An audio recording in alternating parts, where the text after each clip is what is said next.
Welcome, crypto enthusiasts, to the Independent Reserve Podcast. We're joined by industry leaders and experts to keep you informed, entertained, and on top of the latest trends in the world of crypto.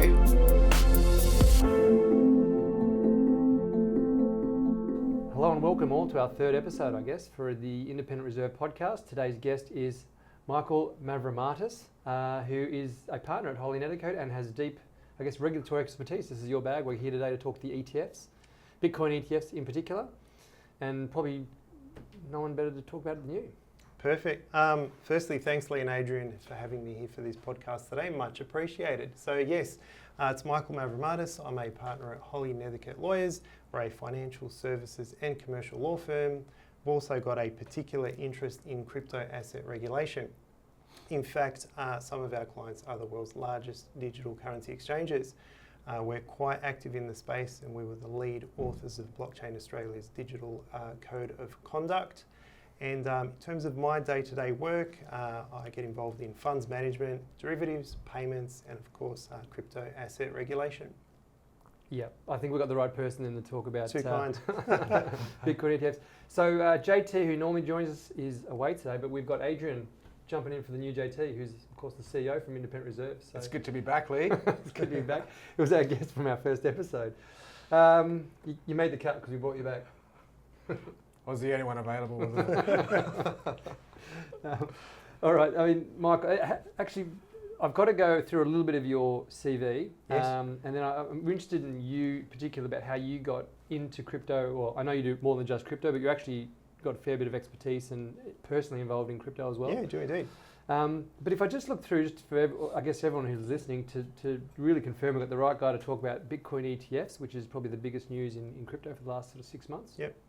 So you're a partner at Holley Nethercote, but you're also senior legal counsel for CBA. You're a director of legal for BlackRock itself, Yes. which I know we're going to talk about a little bit later on. Senior legal counsel at Perpetual, and also spent some time with the New South Wales Ombudsman dealing with compliance. Wow, that was a long time ago. I'd forgotten about 20 that odd almost. years. So you've done everything, and you've got some real deep expertise, particularly from TradFi. Now, I don't know much about your crypto expertise, but I know that Holley Nethercote and yourself, and yourself have got actually do know a lot about crypto as well. So I'd love to hear about that side of the history, which isn't on your LinkedIn. For sure. And thank you for looking me up. So yeah, we are heavily involved in the crypto space. As I was saying before, we act for some of the world's largest digital currency exchanges. So that work involves just assisting them with their day-to-day operations, or a lot of the time considering, is something that I'm doing, is it a financial service, is a financial product involved? What am I doing here? And that's that sort of natural product innovation, which is a huge thing for us. No, really keen to talk about Bitcoin spot ETFs. It's big news at the moment. There's a lot to go through, and yeah, I'd love to have a chat about it. Okay, when we were preparing for today, I know you actually went through a little bit of the history of ETFs in Australia, even with products pre-Bitcoin.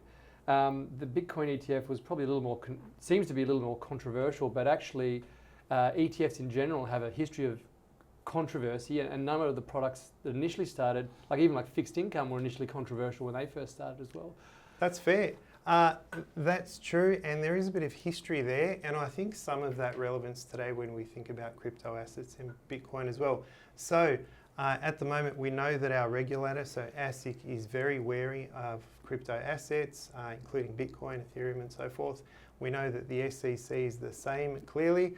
I think that's understandable, but I think it's just a bit of a timeline and a journey in terms of where we are at the moment and where everyone needs to get to. So in terms of that history of ETFs, I think these days everyone understands how an ETF works, and they've been around for a long time. They did share their own level of controversy about 10 or 15 years ago. They were newer products, they were untested. There were less standards in place as to how those sort of ETFs function. And this all dates back a bit to the first time there was a real problem with ETFs was the 2010 flash crash, which I'm not sure if you remember that. But what happened was in the course of about 30 minutes in 2010, The markets tanked by about 9%. Everything went crazy. The story led back to a guy who was running spoofing and algorithmic trades and all sorts of things in his basement. That's the theory as to one of the contributing factors. It's not like a conspiracy theory. I mean, I'm sure to an extent he was involved there. But what happened was it was unforeseen. The markets tanked. And the job of an ETF, and we can talk about this a bit later, but the job of an ETF is to track a commodity or an index or an asset or something like that. Now, if the market tanks, the ETF is expected to tank as well, but it's expected to tank accurately. But that's not what happened. There was a huge disparity between the price of the ETF based on its NAV and what was happening with the rest of the stock market at that time. So regulators were quite rightly very nervous about ETFs. In terms of different kinds of ETFs, I mean, there's also synthetic ETFs. So instead of having like your underlying actual commodities, you have a series of futures contracts or derivatives or something like that. And it's a little bit almost ironic when we talk about what's happening with the SEC now, and it's all part of this journey. But initially, there was a lot of nervousness, and look, there still is around having derivatives at all in ETFs because it's not an underlying asset, and you're relying on, well, you've got the problem of counterparty risk. You've got two parties to an agreement. They're agreeing on what the future price of an underlying asset will be, and you're relying on the other party to come good when it's time to pay up. And so there are risks associated with that. It's far more risky than, you know, for example, if it's an Australian Aussie equities ETF, actually holding the shares is less risky. So I completely understand that. But at the time, think back to around 2011, there were no fixed income ETFs in Australia yet at that stage. ASIC and the ASX were giving it careful consideration. There are a lot of concerns around fixed income ETFs and the transparency in the pricing mechanism and what that means for market makers and authorised participants and the markets and the price of those ETFs. So look, there are still concerns about fixed income. When I say fixed income, you know, there's a huge difference between high quality government bonds and some sort of speculative corporate junk bonds from an emerging market, very different. But there are still precautions in place today when it comes to fixed income. So, long-winded way of saying, I think this is a bit of a journey. We are now seeing crypto asset-based ETFs. We're starting with Bitcoin. Quite naturally, I completely understand the apprehension from regulators. And I think part of it will just be ensuring that everyone is comfortable with the relevant safeguards that are put in place. And when I say safeguards, it doesn't mean everyone gets their money back. It's just precautions around the quality of the sort of investment that's being offered here. Yeah, great. That's, can I just ask then about the actual, imagine you're the regulator, you know, because right in Australia right now, like anyone who's in the crypto space is kind of talking about, hey, we'd love some regulation. I don't think it's ever been kind of really clarified exactly what they want that regulation to be, but like, you know, people always say, hey, we need regulation. Put your hat on and pretend you're a regulator. What are your specific concerns? Like, what are the things you're actually going, you know what, here's the things I'm actually, you know, you as an industry really need to sort out before, you know, we're comfortable with you more, so. True, very good question. I think when you think about ETFs though, the thing is, the regulations are already there. The AQUA rules are already there. It is open for, you know, provided that the ASX agrees to admission of those products, that those products be admitted. So that's not about the Treasury review and digital asset platforms, and that regime is coming, and I think that's an amazing idea, and it will bring investor confidence and protections and all those sorts of things. Our firm's heavily involved in those discussions with industry groups and Blockchain Australia and so forth. But when it comes to ETFs, an ETF is a financial product. It's a managed investment scheme. Its units are listed on the ASX or wherever else. And so that part is not controversial when it comes to new regulations because ETFs have been around for a lot more than a decade. When it comes to crypto assets, that's a completely different story. If you have a crypto ETF, the financial product is the units in that ETF. The Bitcoin is not a financial product. It's not today, and it's unlikely to be tomorrow as well. So they're two very different things. Mm-hmm. But I mean, there are ETFs right now where the underlying asset is not a financial product as well, right? So absolutely, yes, exactly, and that's exactly what I'm saying. So if you have, for example, just think about any sort of funds management examples. So you've got a property REIT, for example, so a listed property fund. What's in there? Bricks and mortar, shopping centres. Yep. That's not a financial product, but neither is Bitcoin. Mm-hmm. So think about it that way. And that is just not necessary at the moment because it is open for ETFs to be launched. And in fact, there already is one out there in Australia, and we can see all of the action overseas as well. Yeah, right. Hey, are you on Twitter, or X as it's now called, at all? Do you ever wade way into the swamp that is crypto Twitter? I'm not on crypto Twitter, no. It's or X. Or X. It seems to have become, somewhat of the sort of de facto marketing arm for Bitcoin, but, anyone can get on there and sort of launch any little crappy idea off into the, the universe, and it goes sort of unfact-checked, and there's a lot of misinformation out there, and a lot of people go on there thinking that what they see is kind of fact when it's actually just some guy on a computer just making up what he thinks and says it confidently enough that people believe it. What would you say to someone who I guess is pretty new to the space, or is relying on crypto Twitter? What stuff would you say to them to go, here's the fact, here's the fiction, here's what you really need to know about how they actually work, here's what they actually mean for the financial services, or do you know what I'm trying to say? That's a really good question. I'm just trying to think about, am I the right person to answer this question? Because you haven't been on there. Well, so that's who. Look, I'm not a financial advisor, so anything that I say today, you couldn't possibly take it as saying invest in ETFs or don't invest in ETFs, because I've got no vested interest either way.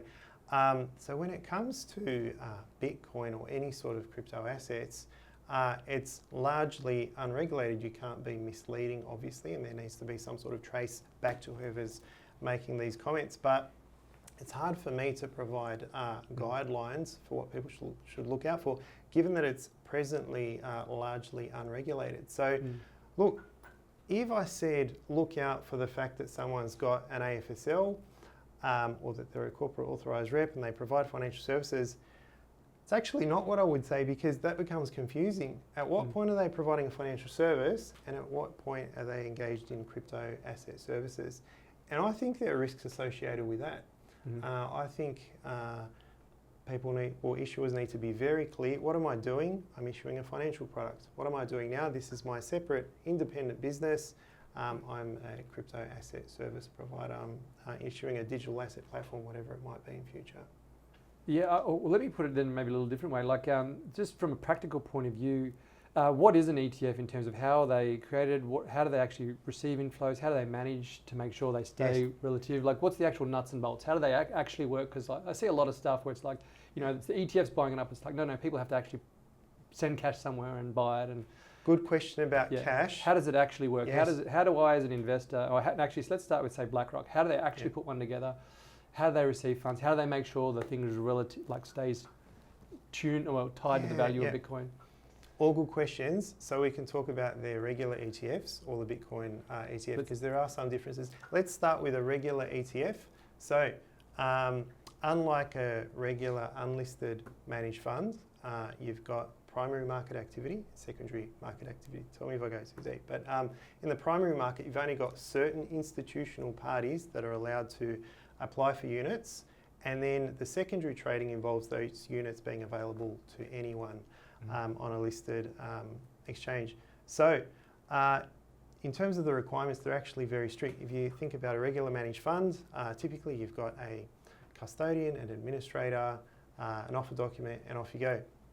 ETFs, even though the principles behind them can be relatively simple, if you're going to set up an ETF, it involves far more effort than setting up a regular unlisted managed investment scheme. So you've got these authorised participants. You need to put agreements in place with them.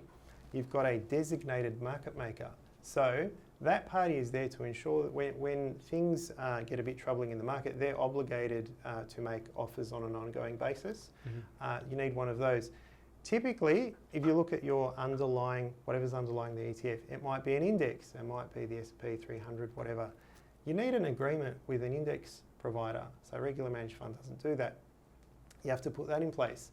And then there's quite a complex process if you're going to list your units with the ASX. There's a whole complex process in terms of ticking off on all of those requirements as well. So it is a little bit different. Now, typically with an ETF, with this primary market activity, the most efficient thing for the authorised participants and the ETF issuer is for in-specie transfers, meaning rather than applying with cash, the nature of the ETF means if it's a Bitcoin ETF, here's some Bitcoin I'd like in, and then they get their creation units in the fund. Now, a lot of the time that's preferred, but what we're seeing in the US is that the SEC is insisting that the BlackRock Bitcoin ETF be cash only, which is sort of not what you expect an ETF to do. Now, the reason is they want BlackRock to be buying and selling the Bitcoin because they are regulated, which I can understand, but that makes it a little bit different because typically you've got these creation baskets which those institutional clients can easily move in and out of the fund. It's more efficient for the ETF issuer. It's more efficient for them because why are the authorised participants in it? They're providing a service. Whatever their spreads and prices are on the market, presumably there's some sort of advantage involved in actually buying and selling those underlying assets as well. Okay, so in the case of the BlackRock ETF, so I'm a regular investor and I've got my equivalent of my superannuation with someone who can buy some BlackRock IBIT or whatever it's called, the actual stock. Yep. I simply give the cash. My broker has the cash. I buy the actual stock online. Yep. What happens then with the actual? What's the mechanism though? Where's the money? The money has to get to BlackRock at some point. Then they have to go and buy the Bitcoin. Is that right? And then that's then reflected in it. How does it kind of work? So what you're describing would all be secondary market activity. That's all happening on the market between the retail clients and whoever else. That's how that would work. I guess one of the things that we will see now, this is a US-based ETF, so it's not as easy as if it was an Australian listed fund, but there are providers that can get you access to those sort of funds. That's the thing is, so if you're running some sort of an investment committee and you're an investment professional or you're an investment manager, previously the question would have been, do I physically want to go and buy Bitcoin and put it in cold storage or whatever? And they probably say no. Why would we? We're an investment management firm. Now, because you've got this underlying in an ETF, what are they buying? They're getting exposure to Bitcoin, but they're getting units in an ETF. So that can be ticked off as just another financial product. I mean, it's not just another financial product. So I think there will be that ease of access and more acceptance. Whether that's good or bad thing, I don't know, but I think that's what we'll find. Good. I'm just trying to get my head around how the big thing, I guess, with all the people who are looking at going, well, there's ETFs are buying up all the Bitcoin. At some point, the money has to go into the market to buy the Bitcoin, take the Bitcoin off the market. Yep. And so that's done then by the primary. Yes, in the primary market. How does that function kind of work? Yes. So BlackRock would need cash to buy the Bitcoin itself because it's required to. Because they're not doing in specie, so the authorised participants aren't providing the Bitcoin to BlackRock to swap it for units. They literally provide the cash to BlackRock. BlackRock goes off, buys the Bitcoin. The Bitcoin sits in the fund, which is a good thing. That's what you want. There's not a whole series of derivatives in there. Again, which the SEC prefers in some cases. But yeah, the Bitcoin sits there. Those units are then on-sold in the secondary market, in summary. So from BlackRock's point of view, it may take them, say, 1 day to receive the cash because it takes time for the money to go from one bank account to another. Then it might take them another day to actually buy the Bitcoin. They have to reach out to liquidity providers, OTC desks, exchanges. Are they at risk during that time of 1-2 days that the price of Bitcoin might move? That people bought Bitcoin from them, as in by buying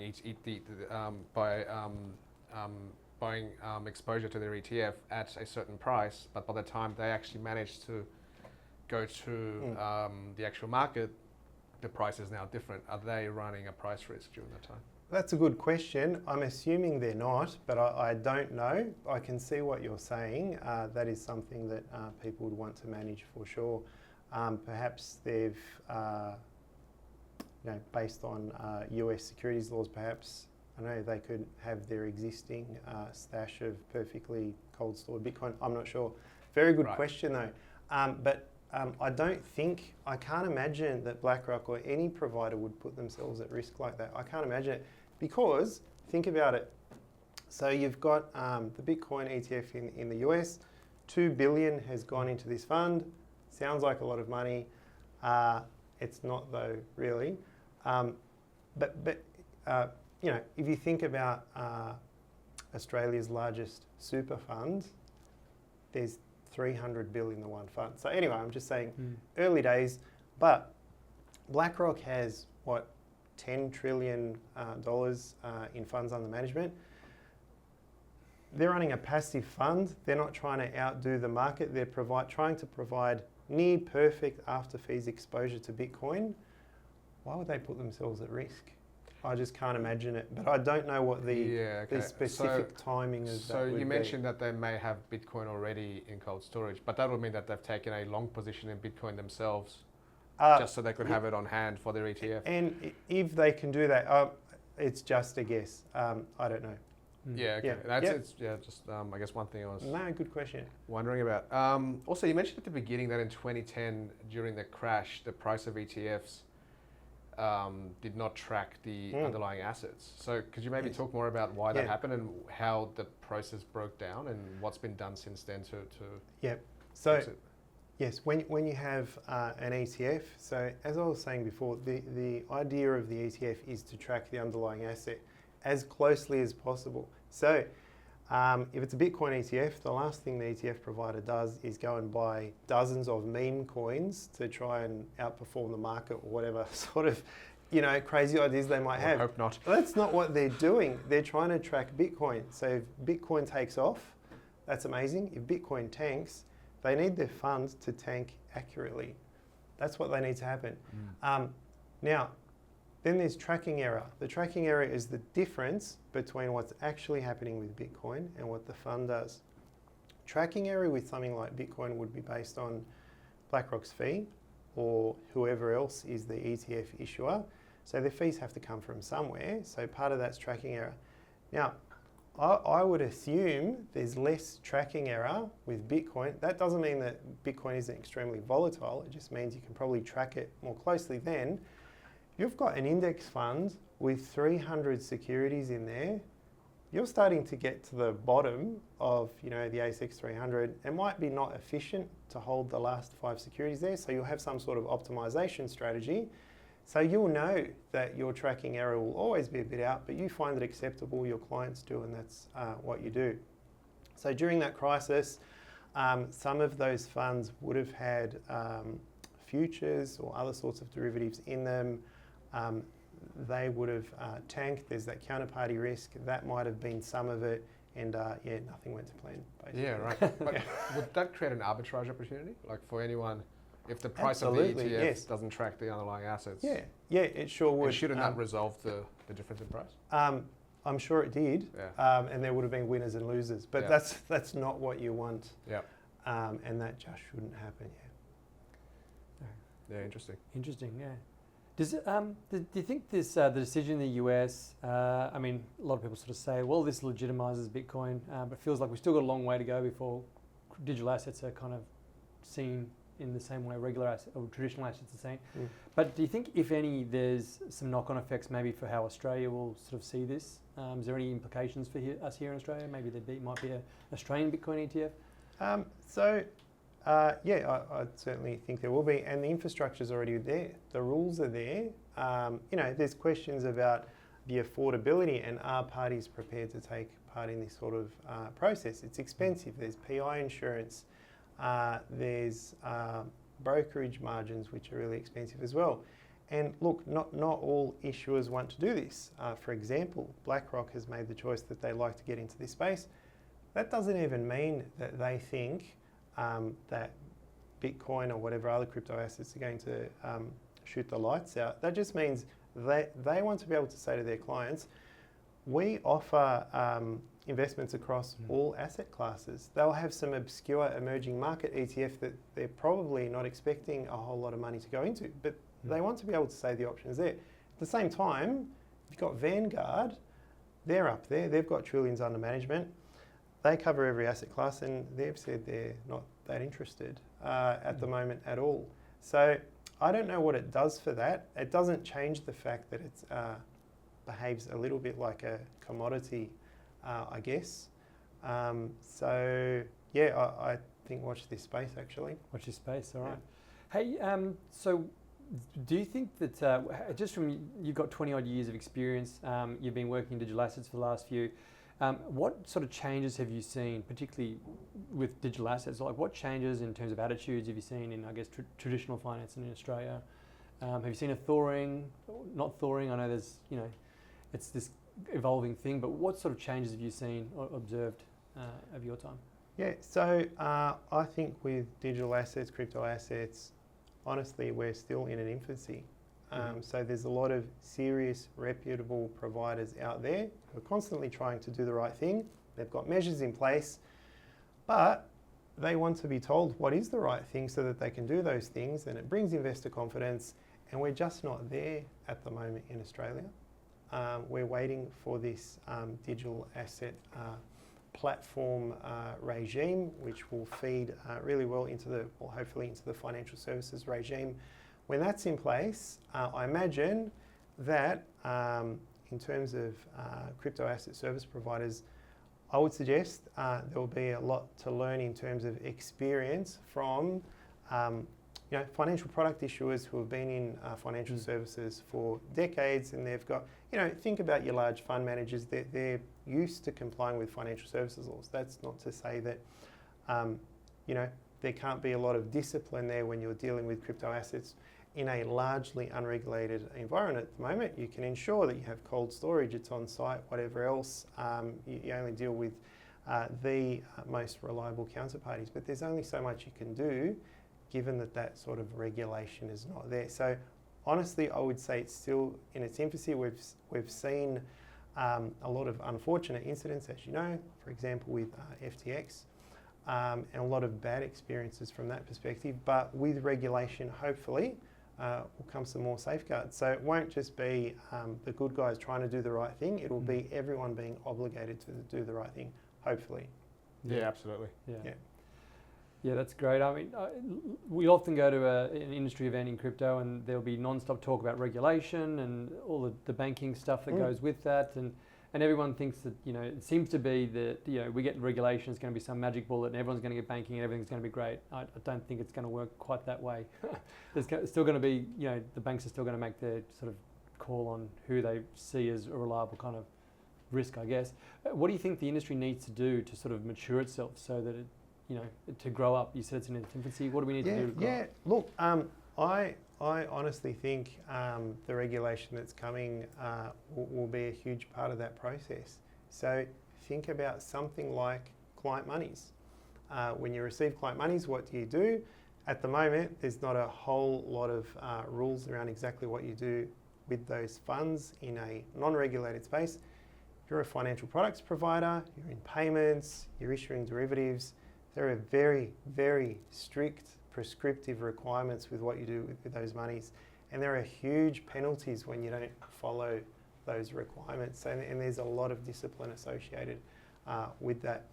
And you need to follow all of those rules. So I think hopefully we'll be able to lean on some of that experience. So if you think about the regimes, the most recent regime's been there for about 20 years. That's 20 years for, auditors and other parties to get on top of this sort of thing. At the moment, if you were running a financial services business and a crypto asset type service business and your client monies arrive, how do you know what to do with them? You'd have your existing processes, but you have to be very careful not to mix the two, just as an example. Okay. All right, we have to change tack for a little bit, Michael, because we can't talk about regulation forever. So what? Shame. We could do it around the grounds. We should catch up with Adrian. Can I haven't said my bit yet. Adrian, we forgot you existed over there. What have you been doing since we last caught up, Adrian? What have I been doing since we last caught up? Apart from running an exchange. We're getting ready for a bull market here over Ely. That's right. So we're hiring more people. We're looking to expand to a larger office. This is going to be a very big year for the industry, a very big year for us. So we're pretty excited. Yep. There's a lot of, with all the focus on the ETFs, people say, well, look, does that mean exchanges are sort of going away? But sort of what have you seen in the whole ETF excitement? What's been happening at exchange in relation to that you've seen? Look, I think it's going to be an interesting change to the market. I think they're going to present some competition to exchanges. I think there'll be a group of investors who will choose to invest via an ETF rather than using a cryptocurrency exchange. And they're more likely to be the ones that just want exposure to the price, that don't really want to hold the underlying asset themselves, which may be a large proportion of investors. But I think you got to get back to the core reason why Bitcoin has any value at all, and that's because it's a decentralized asset that can be transferred around the world peer-to-peer. Holding that in an ETF doesn't give you any of those things, right? So if Bitcoin is to maintain having a value at all, then there has to be Bitcoin that's held not by an ETF, that's in free circulation, that can be moved around, that can be used to pay another person on the other side of the world. Because if it's all locked up in ETFs, then it literally loses all of its value. So I think there will remain a large group of people that will choose to hold the Bitcoin themselves, whether it's on a wallet, on an exchange, or on their own wallet, because without that, this whole asset class disappears. Yeah, that's a really good point. I saw a chart, I don't know the exact numbers, but the vast majority is still held. I don't know what the exact number of Bitcoins that are held in the ETF yet, but it's still dwarfed by, I guess, hodlers. It's tiny right now. It's still tiny. But over time it'll grow. It'll grow. And larger institutional investors, who want to give exposure to their clients to the price of Bitcoin will probably choose an ETF, and I can understand why, because they get, all the benefits of the regulation, and they get to put it into a bucket with all the other assets that they hold that fits very neatly into the way they view the world. But I don't think that'll be the majority of investors in crypto. Not anytime soon anyway. Not anytime soon, yeah. Yeah, certainly I know just on the sales side of things, the vast majority of, I guess, inquiries we've had have still been from individuals looking to acquire and still want to cold custody storage their Bitcoin, which is still the majority of well, obviously there's the exchange. It'd be really interesting to see how many people, I guess, through self-managed super funds and like just want to have their advisor go and buy it, or that convenience factor. Yeah, I mean, look, on Independent Reserve, we've had SMSF accounts for a number of years, and they've proven very popular. And I think a lot of the people that choose to run an SMSF tend to be the people that would want to invest into asset classes that maybe, are a little bit off, what a normal investment may be to a lot of people, and they choose to diversify into various types of other assets. So crypto for SMSFs, I guess, has kind of been like a natural thing.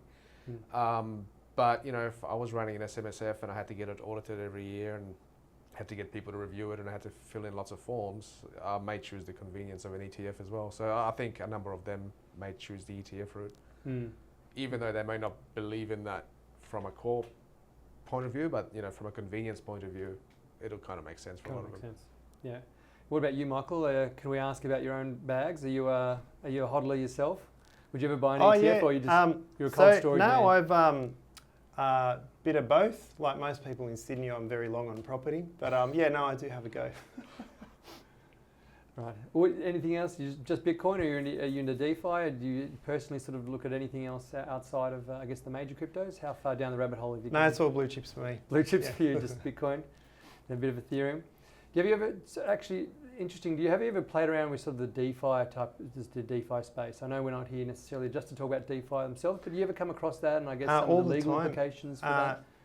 Yeah, so certainly do. So apart from minor speculative holdings myself, we get asked about DeFi offerings all the time. Does this constitute a financial product?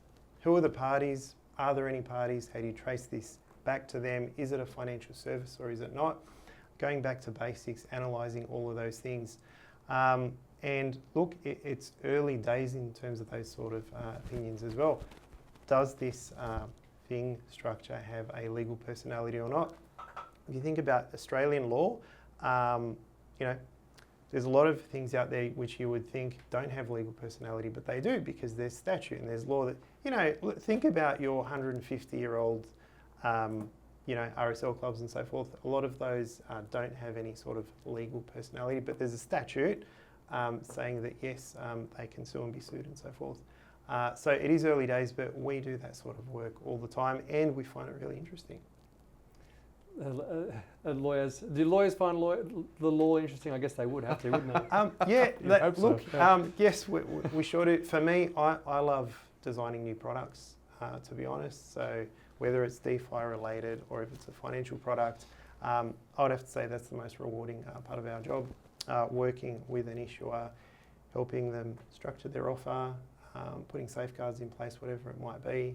I would say that's the best part of the job. That's the best, okay. Yeah. What would you say if someone walked into your office wanting to launch a new coin that tokenizes the Bitcoin ETF so you can put it on chain? Crazy idea. Okay. Just thinking about that. I had to slow down. Then a and few years think later, that someone through. can create an ETF from that. That's a very good question. I have to give that a lot of thought. No, but we get a lot of clients come through, and generally the sort of clients that we work with are trying to do the right thing, and they're trying to launch their products properly, and a lot of them have really good ideas, and we love working with them. That's a very, very considered response. So, when you went, talk about the regulator. I'm still sort of fascinated. I'd love to know, like, the way regulators look at this. I mean, there's probably still I don't know, is it fair to say there's a bit of a gap between the way the industry see things versus the way the regulators see things? Actually, that might be true of everything. But when you're dealing with the regulators, what's the general attitude towards this? Do you find it to be like they think, well, we need to find out more about this, or they actually have a lot of expertise about this? What's been your experience? It depends. Sometimes there's a lot of consultation and that's great, or other times the regulator will say to themselves, okay, we just want to know what the law is, I imagine, and they go and commence proceedings. So it really varies. And I think there's a lot of learning to do on both sides. Look, I'm really banking on this regulation coming into place and explaining, if you're going to launch these sort of products, this is how you do it. And that'll be less stressful for everyone involved. Mm-hmm. What's your ETA on when do you think this will actually be in place? So not anytime soon. We're still waiting for an exposure draft. So we've seen the paper from Treasury. There's a lot of concepts in there. Those concepts don't lean a lot on what's happening overseas to an extent. And there'll be a bit of working through that, potentially simplifying some of those ideas. Then you have an exposure draft. Then you get to comment on the draft legislation. Then it needs to go through both houses of Parliament. That all takes time. I'm just guessing late next year or the year after. So after the election? I can't see how it would happen any sooner Elections at the moment. never derail anything, I might be wrong. I know. That would be incredible. So I know Senator Bragg had a pretty comprehensive, I guess, he'd gone quite down into the detail and engaged with the industry and kind of come up with his own sort of set of proposals. Yes. Yep. That got derailed by an election, and then Labor's kind of come in and said, is it fair to say they came in and said, you know what, let's start again? Well, there was a private bill as well in between there, and that was given some consideration as well. Well, I can see the benefits of the initial token mapping exercise. I don't think you want a regime where you have to rewrite things every time there's a slightly different type of new product. So, look, I'm looking forward to seeing what happens with that regime. And it is what it is. That's where we are. So, I'm keen for there to be some development there. We all are, I think. I guess we can still say it's 18 months away, which seems to be... I've been saying that for the last 5 years, Lee. Well, put off to the next election. All right. So there's nothing. What should people do? I guess there'd be lots of people listening who would be, in crypto, around crypto, looking to sort of move into the space, but kind of all go, well, God knows when it's ever going to get regulated and all that kind of stuff. Like, is there anything industry should be doing? Is it writing letters, making proposals? What should the industry be doing right now to kind of help expedite this whole? Industry should certainly be involved in presenting proposals to the government. So consultation's closed for the moment, but there'll be plenty of other opportunities, and I would definitely encourage industry to do that. Someone could be as bright as anything, and they're drafting legislation, and they're a lawyer, but we need people with operational knowledge and experience who are trying to do the right thing, asking the right questions. Like a couple of the questions that Adrian asked before, really good questions. How would this work under the new regime? Think through those things and put forward some proposals. Okay, and so anyway, we'll have to do. When can people put proposals together? Is it only through these consultation periods, or any time you can go, hey, you know what? There are. So the current consultation for the initial paper is well and truly closed, but there will be plenty of other opportunities before then. There will be an exposure draft. There may be another consultation. Then there's custody as well, which will be handled separately as well. So there's plenty of opportunities for that. I'll call my local member. Your local member. Can Adrian just rock in and bust in and start talking? I'm sure I won't get kicked out. You've been kicked out before, haven't you? Oh, many places. Not just exactly. Michael, okay. We have to go a bit of a left field question. Hope I can help. When crypto, it's a new industry, and people are trying new things, and a lot of it's trial and error, and so this Cambrian explosion. Things are just happening, and some are going to stick and some aren't. Has anyone come into your office and just come up with a really terrible idea, and you've just gone, you know what, you're going to be in jail if you go down this road? It's like, what's a couple of stories you can? What are a couple of war stories you can bang? Those in crypto, what's the biggest wall? Yeah. Look, with any sort of a law firm or service provider, we're always keen on new business, but not any business. It's a getting to know you sort of an exercise. And, it's about clients getting to know us. It's about us getting to know the clients. You need to sort of mash up the right service providers with the right clients. And if there's some sort of a terrible idea that you don't want to be involved in, and the client may not realise that that's a terrible idea, and they just need to know. And it's rare that we would put something that way. It's a really good question. But our job is to point these things out. We're not interested in pump and dump scams, as I'm sure you're not. But we're certainly as legal advisors, we're just trying to do the right thing. It's very diplomatic, Michael. But true. It's tactfully avoided my question. These are the meetings that we have, right? And that is exactly what happens. Yeah. And, nobody wants to turn work away. Look, enough about that. Anyway. Don't worry, we're going to edit anything you don't want. I just wanted to hear some good stories from. From an exchange, we get some doozies every now and then. Of course, if anything's a little bit odd, we definitely turn it down, because, like you said, not all business is good business. Yeah, exactly. But usually, there's a whole question of resourcing as well. People, professional outfits budget for legal advice. They need legal advice. They're trying to do the right thing, and they take that advice. And sometimes, a client will come to you and say, "Here's an idea." And I'll say, "That's an amazing idea. However, have you considered making a couple of changes? This is why you might want to make these changes." We love doing that sort of work, and those clients are trying to do the right thing, and they've just designed a product, and it may not happen to fit, or it might have some sort of unintended consequence. And clients are pretty receptive of feedback like that. That can happen too. What about some success stories? Like what's someone who's come in and with just an idea that you thought that seems a little bit odd to start with, but actually turned out to be something that really succeeded and surprised even yourself? Can you give us a few stories like that? Problem is with lawyers, you can't really say who your clients are, or what your products are, and so forth. Some of those products are quite identifiable. Okay. So appreciate the opportunity. But it's a good day we can help a client design a product like that. It's difficult to say without asking them first. I should have asked them before I came in. Absolutely. All right, I need to. Sorry, we can edit this out. My throat's dry. Sneak one in.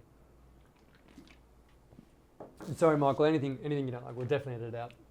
I just thought we could, if we had some we're stories. going just fine. No, so it's far, fine. yeah. It's really good. Yeah. No, it's like anything you don't want, we can definitely cut out. But I just thought if there was something If humorous I could have a quick listen beforehand, that'd be amazing. I don't see myself removing too much, but that'd be good. Yeah, absolutely. Yeah, perfect. Right. Yeah. All your answers were very safe. Yeah, good. Well, you're a lawyer, so if anyone argues with you, just take him to court or something. Sounds expensive. You're at 45 minutes, Leroy. Oh yeah. Now, how long you got, Michael? We can keep going. Yeah. Who put me in? It was Paul who put me in touch. Paul with his glorious beard. So he Isn't it? he can have a listen to it and check it out as well. And Paul, Paul is at like every event. So the firm's obviously really heavily invested in making sure that everyone in the industry and really engaged with it. Absolutely. Again, just from like your own experience, I'd love to sort of see how the developments. What sort of key things have you seen in terms of the maturity so far? I know we're still early, but like from the early days versus now, what has been the difference so far that you can point to and be like, hey, there's some real progress here? Look, I think part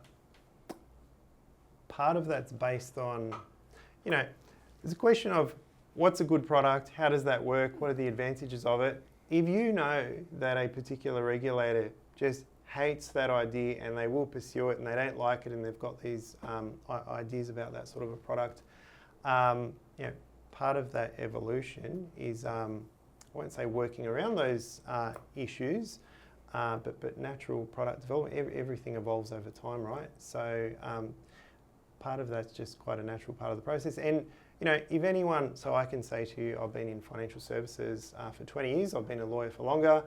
If anyone says to you, I've been in crypto for 20 years, they're lying, right? So it's all an evolution. I think I'm getting close. Except for Adrian.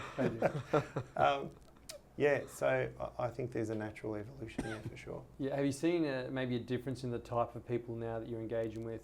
I guess when the industry first started, it was Adrian left 10 years, and since then, I guess there's more people from traditional financial services to come into it. So have you seen a maturing of the participation and the knowledge level generally improving, or what sort of your observations there? No, we sure do, and so we tend to engage with the top end of the market, so the more sophisticated issuers, the more professional issuers, the ones who are trying to do the right thing. One of the things is, in crypto, a lot of the people have really useful backgrounds in TradFi, in financial services, in a highly regulated space. So it's always great when you've got at least some people involved who've got that sort of long-standing discipline from working in financial services as well. That's certainly one of those things. Okay, and where to next? Where to next within crypto, in your opinion? Like, how do you sort of see, from the discussions you're having, how do you see crypto becoming more of a commonplace asset? And also, what kind of steps do you think need to happen for it to become more commonplace before it becomes ubiquitous? And in fact, we don't even talk about crypto. We just have an app. We tap it. We use it. The blockchain's behind it, and it's just part of regular business. Like, what are the steps and all that kind of stuff? Yeah, so I think some of that will come down to actual product evolution and allowing for efficient transactions and so forth. So, for example, I imagine using a stable coin for that sort of transaction is far more efficient than using Bitcoin. Got regulation coming from that perspective as well. So you've got non-cash payment TradFi facilities at the moment. Treasury and the government is looking at NCP facilities that work with stable coins. So there's a natural evolution just there, right? So I think there'll be a lot of that. I think that's certainly part of the process as well. Yeah, the banks, I know the banks, they probably don't advertise it because they're still in various stages, but they're definitely exploring it, having their own AUD sort of stablecoin issuances, but there seems to be some, all of them got some kind of hiccup that they're still struggling with. Have you been involved in any of those processes, or are you sort of aware of sort of the issues that those projects are facing? Yeah, so look, at the moment, no two NCPs are the same, but if you were to have a facility that's just making payments using crypto assets, you don't immediately assume that that might be an NCP because it's not considered to be money. But if it's a facility that instantly changes the value to fiat, for example, it's more likely to be an NCP, of course. So that's something you need to work through. This guidance that is coming will set up a whole regime and a whole number of opportunities which probably aren't there at the moment. There'll be this guidance, and this is part of the evolution and so forth. And that's got nothing to do with government-run CBDCs, but if you've got certain banks involved in this sort of a process, and they've got those sort of resources to set up that kind of product, yeah, love to hear about it. Okay. I was having a conversation with someone, I won't mention the bank, but it was a bank employee, and he works on, a lot of his clients, resource companies. So an Australian bank might have an account in Australia, and they might also have an account in New Zealand, for example. So they're dealing, the one client has both needs for New Zealand dollars and Australian dollars, and internally, if they want to get their own money sent from Australia across to NZD, it's a SWIFT transfer. So they're sending money internally within the bank, internally within the client. Yep. It's still a 2-3 day process to an expensive transfer to move that money internally within the bank. Where you go, hang on, it makes sense that would be some kind of internal, at least, tokenization of the Australian dollar, so they can settle instantly within the bank. It seems like a really obvious kind of low-hanging fruit way to gain a huge efficiency that is an immediate need. But we're still seems to be some time away from the banks actually going. Or maybe they're already looking at it, they just can't quite make it work. I could certainly see some efficiencies there that will make sense. Yeah, and I wonder if from like a compliance or even from your standpoint, there's any sort of, compliance regulatory issues from preventing that happening, or is it just simply a case that the bank needs to kind of work itself out and work its tech out and get it to happen? Because the technology is probably already there, they just got to apply it, right? I would love to map this out on a whiteboard, Lee. I'd love to see something like that work out. The question is, you'd have to follow the payment trail. Where is that going? Who are the parties? Who wants to get paid? It's pretty simple to do that between a left and a right hand of a bank, I would imagine, but it's the rest of the transaction where you'd potentially have some of those delays as well. Love to map it out. Good question. Love to map it out. I don't know where it's up to, but maybe we should work out and go and pitch it to the banks and solve that problem for them. Okay. Yeah, it seems to me, because even international settlements. Adrian tells a great story. When we have a development team that's in Central Asia, and we usually send them, US dollars at the end of each month, and they're not related to Russia in any way. They're near, the Russian border, but they're not. There's no sanction on that country. They've got no issue, with the international, authorities, so to speak, in any way, shape, or form. But we sent them payment at the end of 1 month. It just never arrived.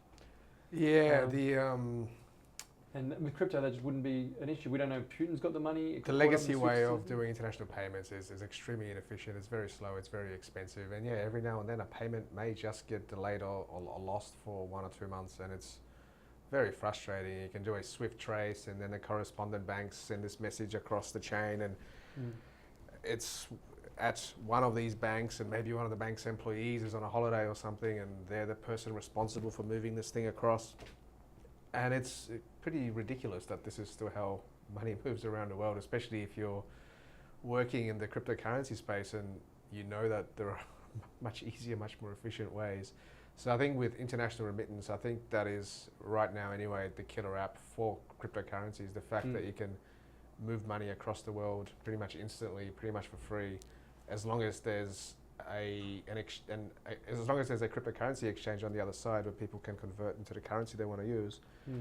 It's really a much better way to transfer money around the world, without doubt. Yeah, and this is the bit that kind of confused me. There's always, when the incumbents, they'll always try and maintain their incumbency, and somebody, is making money off the SWIFT system. But using my example with the banks, there's nothing but gains for the banks themselves to move across to better technology. It seems that similarly for replacing SWIFT with some kind of digital currency would also inherently benefit all the parties. I think a lot of the banks, especially here in Australia, have very large legacy investments in technology, and they need to be interoperable with other banks who are also on these very old legacy systems. So moving to a completely new way of doing things in a bank where there's maybe 30, 40,000 people working, tends to be a very long process, and they tend to screw it up. And not just the banks. I mean, remember when the ASX wanted to move to a blockchain-based system, I mean, it was just a debacle. Was the technology right or not? Well, maybe not, but it took them how many years to work out that it wasn't right? I mean, and I guess banks aren't too different. So ASX is like maybe a quarter of the size of the large banks, right? It's a big problem. And they couldn't change their core technology. So changing something as core as a core banking system for a large bank is a huge endeavor. So it doesn't surprise me they haven't done it yet. But there are a few banks in the US that now have blockchain-based internal systems where you can transfer money around between the customers of that bank 24/7 instantly. And it just kind of works because, of course it works. The technology's been there for a long time. It just hasn't been adopted yet by the, large banks because it's very hard for them to upgrade, the way they do things. I think it's a tough one as well with the larger banks. Whoever you're dealing with, they'd be a very interested party. It's their job. They're very excited about it. And within the bank, that's like a very small concern for the rest of the bank. They've got all of these other priorities that they would need to work through. So it would be difficult to get the attention of the right people in the bank as well. Yeah. There are also competing priorities in the banks. Yeah, exactly. I remember when ASX were moving to the new system on the blockchain, they still wanted to keep, was it T+2? Whereas there was no technical reason for that to remain, but there were other parties, I guess, who had built industries on the fact that it's T+2 and it must always remain T+2 for, until the end of time, because otherwise other businesses will no longer be able to operate in the way they've always operated. So once you build legacy infrastructure, things tend to be built around it like an onion, and then you're left with this rotting onion of legacyness. Is legacyness a word? Legacyness, I'm going with it. What you need is a pilot program sitting next to the rotting onion, and so you need to get that to work first, and then you've got something new to work with. But then the guy who owns the onion is going to try and undermine your other, what it is that you're working on. What if the bank owns the onion? What if the bank owns the onion? I think Tony Abbott will eat it. There's a great. I saw a photo. I saw a photo of like someone took like at some unearthed ground in New York in Manhattan, and they'll talk about like why is there always like construction going on in Manhattan? They kind of dug it up, and you could see like layer upon layer on layer of these different plumbings and technology and wiring that's happened over the years. They're like, go figure it out. At some point, you just need to, I guess, dig up all of Manhattan and start again. I'm not sure what the answer is. Yeah, but I guess similar type thing. It's just people and time takes. And all the testing that you would have to do as well at the bank. You're running one of those pilot programs. You'd want those things to go wrong on your own watch before you launch it. At some point, Ep3 gets involved, and they're known for the speed of action. Yeah, and tying it back almost to like when we're talking about Twitter, I think when people sort of talk about crypto, they forget that there's a real world delay in terms of actual issues that people need to work through like this. Why do these things not happen sooner? It's because you've actually got, you have got people working on them. You have got good sort of, I guess, killer applications you can use. It just takes a lot of time and a lot of effort to kind of get these things lined up so that they replace the old rotten onion. I think the thing is though, when it comes to people on Twitter or X or whatever, giving, I guess you'd call it advice about crypto assets, they may have qualifications, they may not, but if you're a financial advisor advising on financial products, there's that discipline there's those standards, and they won't always get it right, but you can expect that they would have done all of those things, whereas with your finfluencer type people who are advising on crypto assets, there's no actual requirements there, so it'd be good to see some movement in that space as well. Crypto Twitter is definitely very much a swamp. If you're not on it, it's probably a good thing for you. You get stuck in. A lot of ads. It's like a black hole once you get in there. What requirements do you think would work for a person that's got a YouTube channel talking about crypto? What should they need? What should they require? That's a good question. So when you say talking about crypto, providing investment advice, really. Yeah, when you look at the new proposals, they'll need some sort of qualifications when it comes to the platform as a whole, but not the tokens. But given a lot of these people are overseas, how could ASIC possibly regulate this and police this?